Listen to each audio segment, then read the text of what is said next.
তৃণমূলের জয়ের ধারা অব্যাহত, এবার পুরো ভোটে। বামেদের কাছ থেকে হাওড়া পুরসভা ছিনিয়ে নিয়েছে তৃণমূল।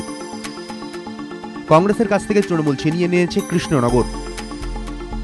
বামেদের দখলে থাকা ঝাড়গ্রাম পুরসভাও ঝুলিতে পড়েছে তৃণমূল। জোটের হাতে থাকা মেদিনীপুর পুরসভা এককভাবে দখল করেছে ঘাসফুল। দখলে থাকা বহরমপুর পুরসভা এবারও কংগ্রেসের।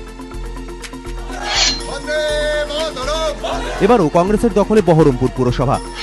28টি ওয়ার্ডের মধ্যে 26টি ওয়ার্ডেই জয়ী কংগ্রেস, 2টি ওয়ার্ডে জয়ী তৃণমূল। 1984 থেকে ক্ষমতায় ছিল বামেরা। প্রায় 30 বছর পর হাওড়া পুরসভা বামেদের হাত থেকে ছিনিয়ে নিল তৃণমূল কংগ্রেস। বিজেপি প্রার্থীর কাছে হারতে হয়েছে হাওড়ার মেয়র সিপিএম প্রার্থী মমতা জয়সওয়ালকে, পরাজিত ডেপুটি মেয়র কাবেরী মৈত্র।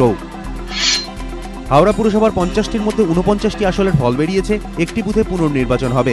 49টির মধ্যে তৃণমূল একাই পেয়েছে 41টি, কংগ্রেস পেয়েছে 4টি। গতবারের 33টি থেকে কমে এবার বামেদের আসন সংখ্যা দাঁড়িয়েছে 2। বিজেপির ঝুলিতে গিয়েছে 2টি আসন।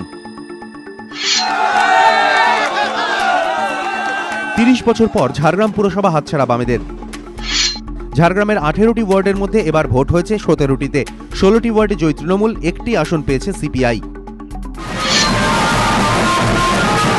মেদিনীপুর পুরসভায় ক্ষমতায় ছিল কংগ্রেস তৃণমূল জোট। জোট ছাড়া এবার এককভাবে ক্ষমতা দখল করেছে তৃণমূল। মেদিনীপুর পুরসভার 25টির মধ্যে 13টি ওয়ার্ডে জয়ী তৃণমূল, 6টি ওয়ার্ডে জয়ী কংগ্রেস। সিপিএমের জয় 5টি ওয়ার্ডে, একটি ওয়ার্ডে জয়ী নির্দল প্রার্থী।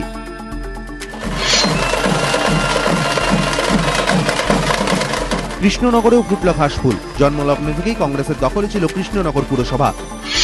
কৃষ্ণনগর পুরসভার 24টির মধ্যে 22টি ওয়ার্ডে জয়ী তৃণমূল।